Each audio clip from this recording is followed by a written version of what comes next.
प्रातः क्लास चल रहा था 14/4/1968। रविवार को दूसरे पेज की मध्याह्न में बात चल रही थी। बाबा ने मिसाल दिया दुनियावी नाटकबाजी का है। जैसे दुनिया में नाटक खेलते हैं, फिल्मों में खेल खेलते हैं, ड्रामाबाजी करते हैं, तो ड्रामा का नाम देते हैं ना फिल्म का, है। तो ऐसे ही तुम्हारा तो बेहद का नाटक है। उस नाटक में ये बोर्ड पर लिखना चाहिए कि आज इस पॉइंट पर समझाएंगे, तो उस तुम्हारे सेंटर के ऊपर वो पॉइंट से फिरते रहना चाहिए, एक के बाद एक नए नए पॉइंट, नए नए प्रकरण, नई नई बातों पर तुम क्लैरिफिकेशन देते रहेंगे। जैसे उन्हों का अखबार होता है ना दुनिया वालों का, उसमें भी पढ़ता है ना कि भाई अब ऐसे सिनेमा हॉल में ये फिल्म आने वाली है, होता है ना। हाँ, तो ऐसे तुम्हारी भी ये नई नई पॉइंट्स की लिस्ट निकालनी चाहिए। फिर आज इस बात के ऊपर समझाया जाएगा, है मनुष्य राम राज्य में कैसे जा सकते हैं, वो तरीका क्या है, उस तरीके के ऊपर समझाया जाएगा। जैसे है नई नई आत्माएं जो देवी देवता सनातन धर्म की आ रही है ना अभी, जैसे राजीव दीक्षित है, तो पहले से अनाउंसमेंट कर देता ना, है क्या इस पॉइंट पर समझाऊंगा, तो उसी पॉइंट पर सारा 1-2 घंटे जो भी उसका भाषण चलता है, चलता रहता है ना। तो ऐसे तुम्हारे भी पॉइंट्स की लिस्ट होनी चाहिए, समझा ना। रावण राज्य से राम राज्य कैसे जा सकते हैं, उस पर तुम्हारा, उस पॉइंट पर तुम्हारा सारा भाषण चले। ऐसे नहीं ब्रह्मा बाबा की तरह। ब्रह्मा कुमारी आज भी कहती है, अरे ब्रह्मा बाबा के मुख से तो ज्ञान सागर बाप है, कभी खेत की कभी खलियान की कहता है। ऐसा होता नहीं है, लेकिन उसका संदर्भ अर्थ जोड़ नहीं पाते। जैसे शास्त्र है, शास्त्रों में जो भी सच्चाई है, उस सच्चाई का प्रतीकात्मक और अलंकारिक अर्थ जो भी नए नए मनुष्य, ऋषि मुनि, सन्यासी, विद्वान, पंडित, आचार्य हुए, वो तमो प्रधान होते गए या सतो प्रधान बने। अरे दुनिया ही सत्य युग से है रजो प्रधान, द्वापर युग में और कलयुग में तमो प्रधान होती है। तो जो भी बाद में आने वाले जो युग हैं, उनमें जो भी आत्माएं जन्म लेंगी नहीं आकर के वो सतयुगी देवताओं जैसी होंगी, 16 कला संपूर्ण नहीं हो सकती ना। फिर भी जो भी आत्माएं नहीं उतरती हैं, वो पुरानी जो आत्माएं हैं देवी देवता सनातन धर्म की, जो अंतिम जन्मों में आकर के तामसी बन जाती हैं। कैसी बन जाती? पत्थर बुद्धि की पारस बुद्धि? पत्थर बुद्धि बन जाती हैं।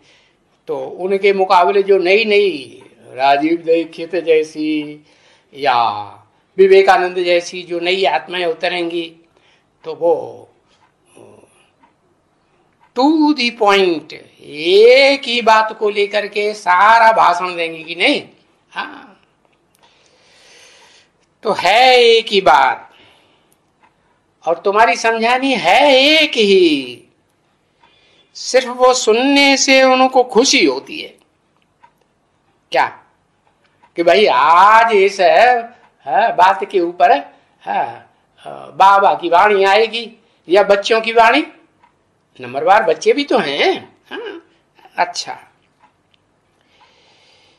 तो सोचते हैं ये जा करके भला जा करके सुने तो बेहद के बाप से बेहद विश्व के मालिक बनने का वो वर्षा कैसे मिलता है? कैसे मिलता है? वो ज्ञान के पॉइंट्स बुद्धि में आएंगे नए नए, तभी तो वर्षा मिलेगा ना। हाँ, तो वो आकर के समझो कि कैसे नई दुनिया का वर्षा मिलता है। तो ये टॉपिक्स रोज रोज वो बना के देना चाहिए है कि भाई आज जो है इस पॉइंट के ऊपर ये भाषण चलेगा। बाबा की जो भी जैसे किताबें छपती है ना, छोटी छोटी बुकलेट्स, तो उनमें हेडिंग देते हैं कि नहीं?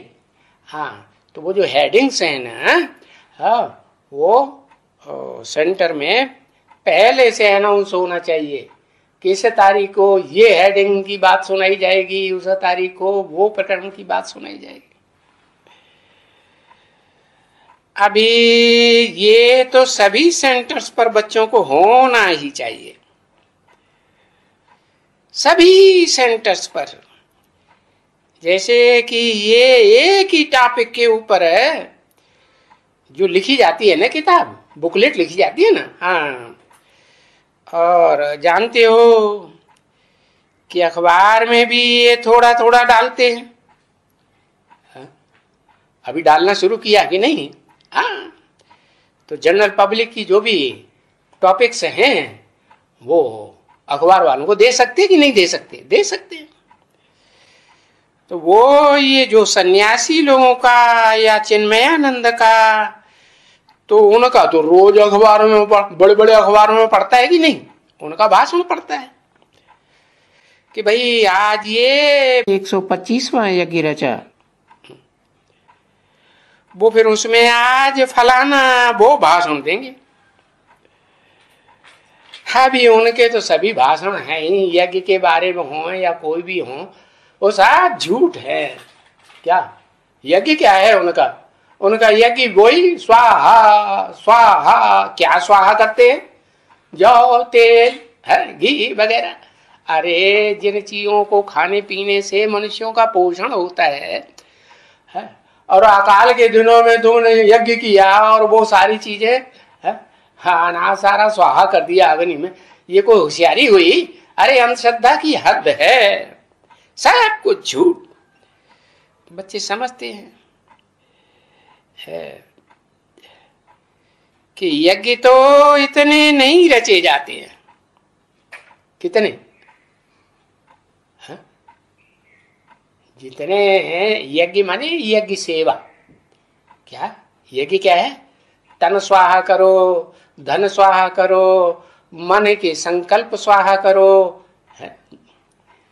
यज्ञ में स्वाहा किया जाता है ना, तो उस स्वाहा का अर्थ ही नहीं जानते। जानते हैं? हाँ, अर्थ ही नहीं जानते। तो बाप कहते हैं कि इतने जो यज्ञ रचे जाते हैं वो वास्तव में यज्ञ नहीं रचे जाते हैं। वो असली यज्ञ तो है ही सिर्फ गीता, और वो कोई दूसरी चीज तो है ही नहीं सिवाय गीता ज्ञान के। अभी ये यज्ञ यज्ञ यज्ञ जो बोलते रहते हैं, कहते रहते हैं कि बाप ने आकर के यज्ञ तो एक ही रचा है। क्या? अश्वमेध अविनाशी रुद्र ज्ञानी यज्ञ रचा, और एक ही बार रचा कि हर युग में रचते हैं? एक ही बार पुरुषोत्तम संग युग में आकर के एक ही यज्ञ रचा। तो बाप कहते हैं मैंने तो एक ही यज्ञ रचा, कल्प कल्प आकर के एक ही यज्ञ रचता हूं है। और मैंने तो कभी रचा नहीं है 10 20 50 है 100 200 यज्ञ। मैंने तो एक ही यज्ञ रचा है जिसमें क्या होता है? कुछ खास बात होती है जो और ये यज्ञ रचते हैं भक्ति मार्ग वाले ऋषि मुनि सन्यासी विद्वान पंडित आचार्य है, उसमें वो नई बात नहीं होती है जो बाप आकर कराते हैं। रुद्र ज्ञान यज्ञ नाम देते हैं, वो भी रुद्र ज्ञान यज्ञ है। गीता का ही पाठ करते हैं, लेकिन वो मनुष्यों की लिखी हुई गीता, उसमें कृष्ण भगवान का नाम डाल दिया, 16 कला संपूर्ण कृष्ण कलाबद्ध का नाम डाल दिया। तो ये सारी दुनिया बाप जो यज्ञ रचते हैं उसमें सारी दुनिया स्वाहा हो जाती है। उनके रचे हुए यज्ञों में 2500 साल से ये इतने यज्ञ रचे जा रहे हैं, ऋषियों मुनियों महात्माओं पंडितों आचार्यों के द्वारा सारी दुनिया स्वाहा हुई है? स्वाहा नहीं होती। तो ये है असली स्वाहा, एवरलास्टिंग, जिसके बाद कुछ भी स्वाहा करने का रहेगा ही नहीं किसी के पास। अभी ऐसे कभी भी कोई भी इसे गीता सुनाने वाले कभी भी नहीं कहेंगे है कि बस ये रुद्र ज्ञान यज्ञ है, उसमें ये जीव जो भी पुरानी सृष्टि है वो कह ही नहीं सकते कि पुरानी सृष्टि स्वाहा हो जाएगी। कहते हैं नहीं, पुरानी सृष्टि स्वाहा होगी। अरे वो तो देखनी चाहिए ना कि कैसे होती है। अरे वो स्वाहा होनी चाहिए। पुरानी जर्जरीभूत सृष्टि है, दुखदाई है कि सुखदाई है? सतयुग स्वर्ग को कहेंगे सुखदाई सृष्टि है, वो तो भगवान ने बनाई, ऊंच से ऊंच भगवान को कहा जाता है। बाकी ये मनुष्य जो है देहधारी, ये तो मनुष्यों को क्या कहा जाता है? नरक कहा जाता है ना। नरक क्या रचेगा? नरक ही रचेगा ना। ये जो यज्ञ रचते हैं फिर वो सारे पिछाड़ी में बस पूरा ही यज्ञ पूरा हो गया जो भगवान ने आकर के रचा। बाकी ये तो विद्वान पंडित आचार्य कुछ न कुछ जलसा करते ही रहेंगे और करते ही होंगे दुनिया में है। अभी अकाल पड़ने वाला है ना, भयंकर अकाल पड़ेगा है, तो क्या करेंगे वो बोई है, जाओ तेल घी वगैरह स्वाहा करेंगे कि नहीं? हाँ, स्वाहा स्वाहा करते रहेंगे, जलसे करते रहेंगे, कुछ न कुछ करते ही रहेंगे। और यहाँ तो तुम बच्चे जानते हो कि यहाँ जो भी पुरानी दुनिया है वो सारी पुरानी दुनिया कलयुग अंत में स्वाहा होगी है। उनके यज्ञों में तो नहीं स्वाहा होगी। और इस यज्ञ में तो जो बाप रचते हैं सारी पुरानी दुनिया कलयुग अंत में स्वाहा खत्म हो जाएगी है। क्या नाम दिया भक्ति मार्ग में? स्वाहा। स्व माने आत्मा। हाँ माने अरे आत्मा के पास कुछ नहीं रहा। आत्मा को इस सृष्टि, आत्मा आत्मलोक से इस सृष्टि में आती है तो क्या मिलता है? तन मिलता है देवताओं को है, राक्षसों को राक्षसी तन मिलता है, दैत्यों को दैत्यों का तन मिलता है कि नहीं? मनुष्यों को मानवीय तन मिलता है और दुनिया के 9 रतन, 9 प्रकार के रतन मिलते हैं कि नहीं है? सोना चांदी हीरे जवाहरात मिलते हैं। तो धन मिलता है, अखूट धन मिलता रहता है।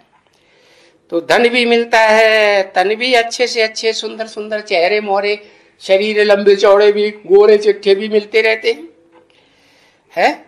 तो तुम जानते हो ये सब कुछ तन धन और ये जो मन के ढेर सारे संकल्प करते रहते हैं अच्छे बुरे, ये चाहिए वो चाहिए, कामनाएं करते रहते हैं ना। हाँ। तो ये सब रुद्र ज्ञान यज्ञ में स्वाहा होना है। नाम ही है रुद्र। क्या अर्थ हुआ? ये मेरा नाम नहीं है रुद्र। मेरा नाम क्या है? मेरा नाम तो एक ही है, वो कभी बदलता नहीं। जब शरीर बदलते हैं तो नाम भी बदल जाता है। तो मेरा नाम तो एक ही परमानेंट है, शिव। शिव माने सदा कल्याणकारी, कभी भी अकल्याण। कलयुग में आएगा, कलयुग अंत में भी आएगा, तो क्या कल्याण का पाठ बजाता नहीं, अकल्याण की वाणी बोलता है, अरे जो बोलेगा सो सत्य, कहते हैं ना, जो बोले सो निहाल। कौन से धर्म वाले कहते हैं?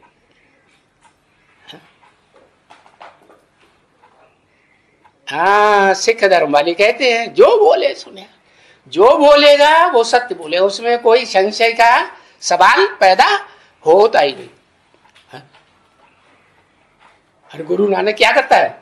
उसका नानक नाम क्यों पड़ा? क्योंकि जो भी भगवान ने उसके सामने बोला वो ना नहीं करता है, मानता है कि नहीं?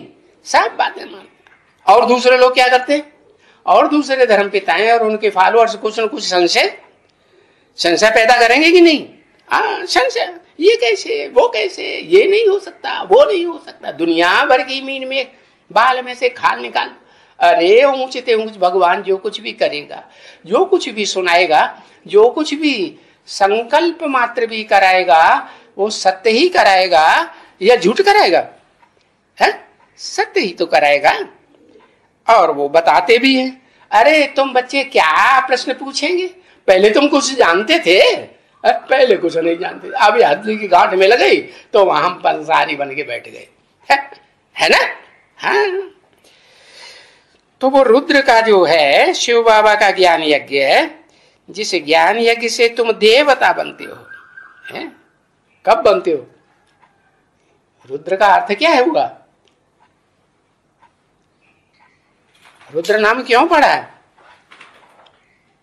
भयंकर रूप धारण करता है, रौद्र रूप धारण करता है। भाई सीधी उंगली से घी नहीं निकलता, तब क्या करते हैं? उंगली को टेढ़ा करते हैं ना। तो देखो, अब नई दुनिया स्थापन होती है और पुरानी दुनिया खलास स्वाहा होती है। और नई दुनिया में ये मनुष्य तो नहीं गाए जाते हैं, मन वाले। मनुष्य किसे कहा जाता है? जो मनु की औलाद हो सो मनुष्य। मनु क्या करता है? वो तो मनुआ है, मन चिंतन मंथन करता ही रहता है कि नहीं? हाँ, तो अब मनु नाम के 8-10 धर्म पिताएं गाए हुए नहीं गाए हुए? हाँ, वो सब मनन चिंतन मंथन अपना अपना करते हैं। अरे कौन? हाँ, मनु नाम के जो भी धर्म पिताएं हुए वो सब अपना अपना प्रकार के अपना अपना मनन चिंतन जितना समझा है उतना ही करेंगे ना। संपूर्ण तो नहीं समझा, संपूर्ण तो एक ही समझता है। तो वो सब होते तो मनुष्य है ना। मनुष्य माना मन वाले, मन उनका चलायमान होता है, चंचल होता है। पर उनको कहा ही जाता है, उन मनुष्यों को जब बाप आते हैं उनको मनुष्य से क्या बनाते हैं? नर से नारायण बनाते हैं, नारायण जैसा बनाते हैं। एक जैसा नारायण 100% बनाते हैं कि नंबरवार बनाते हैं? नंबरवार ही बनाएंगे ना। तो उनको कहा जाता है फिर नंबरवार देवताएं। सब फर्स्ट कुरी के देवताएं होंगे कि पीढ़ी दर पीढ़ी नीची कुरी के बनते जाएंगे, कलाएं कम होती जाएंगी। तो मनुष्य सृष्टि है कैसे नीचे उतरती है वो बाप बतलाते हैं, समझाते हैं कि हम मनुष्य से देवता कैसे बनते हैं। उल्टी चाड़ी चढ़ते हैं तो मनुष्य से देवता बनते हैं। जो मनुष्य है मन चंचल चलाता रहता है, ये चाहिए वो चाहिए, कामनाएं करता रहता है ना।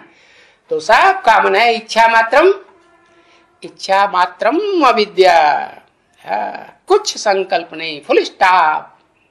क्या? ना अच्छा संकल्प न बुरा संकल्प।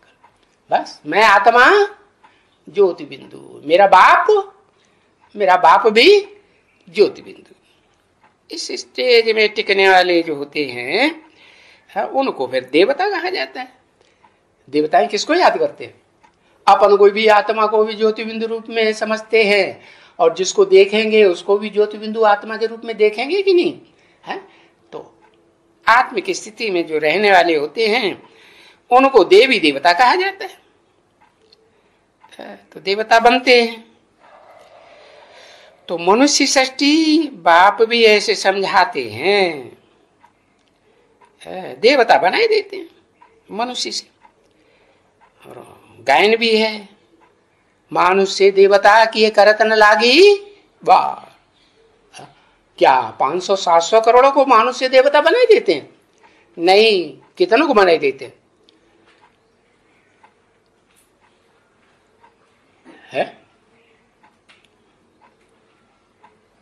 9 लाख को बनाए देते हैं 1 सेकंड में। राजा जनक के लिए गाया हुआ है 1 सेकंड में जीवन मुक्ति, कि सबके लिए 1 सेकंड में जीवन मुक्ति। 9 लाख हो जाएंगे 1 सेकंड में जीवन मुक्ति पाने वाले। हाँ, 2.25 लाख। अच्छा, 2.25 लाख कौन से? चंद्रवंशी की सूर्यवंशी?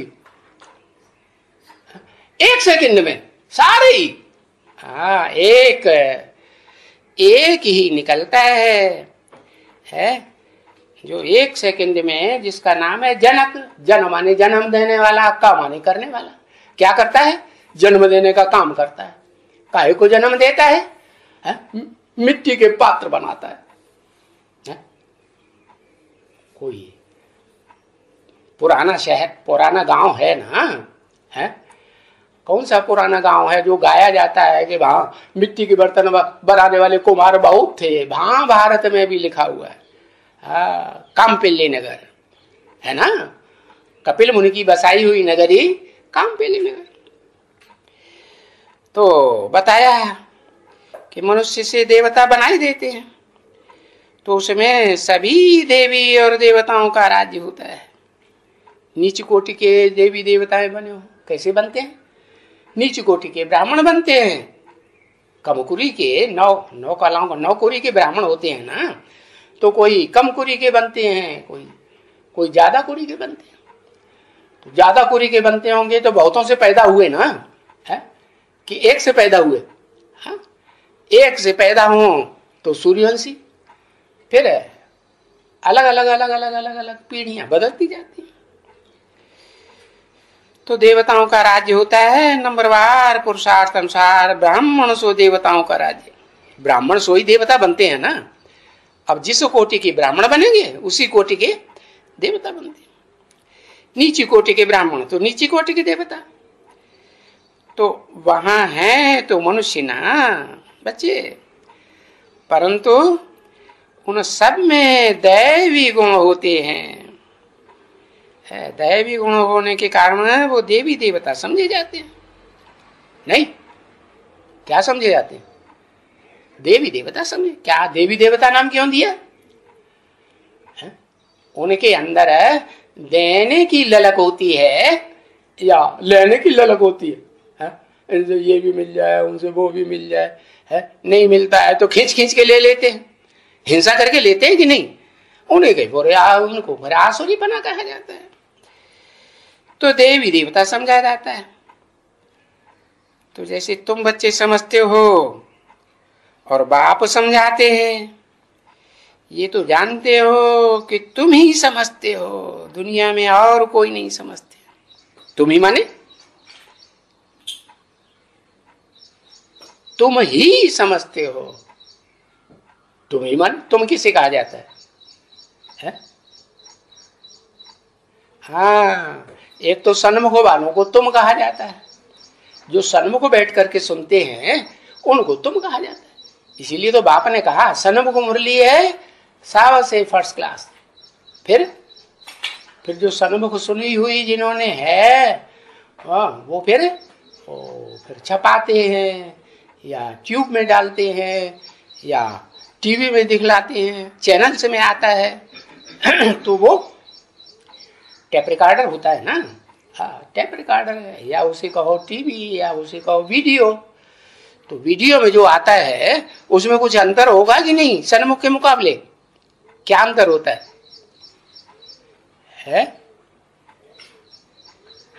सन्मुख में वाइब्रेशन होता है, डायरेक्ट वाइब्रेशन मिलता है। आंखों का दृष्टि आंखों की मिलती है कि नहीं? डायरेक्ट किसी को कोई बात सुनाएंगे तो पेट की तरफ देखेंगे कि आंखों की तरफ देखेंगे? आंखों की तरफ देखा जाता है, तो उसको कहते हैं दृष्टि से वाइब्रेशन मिलते हैं। सबसे ऊंचे से ऊंची इंद्रियां कौन सी? ज्ञानेंद्रियां। और ज्ञानेंद्रियों में भी सबसे ऊंची इंद्रिय आंख।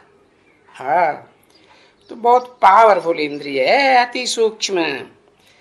तो वो तुम सन्मुख बैठने वाले ही तुम ही जानते हो, और तो कोई भी मनुष्य नहीं है इस दुनिया में, है न चंद्रवंशी है, न इस्लाम वंशी है, न बौद्धि वंशी है, न क्रिश्चियन वंशी है, जो इस ज्ञान को तुम बच्चों के अलावा डायरेक्ट समझते, जो ज्ञान सूर्य से डायरेक्ट आकर के सुनते हैं, साक्षात सन्मुख बैठ करके, वो ही समझ सकते हैं। ओम।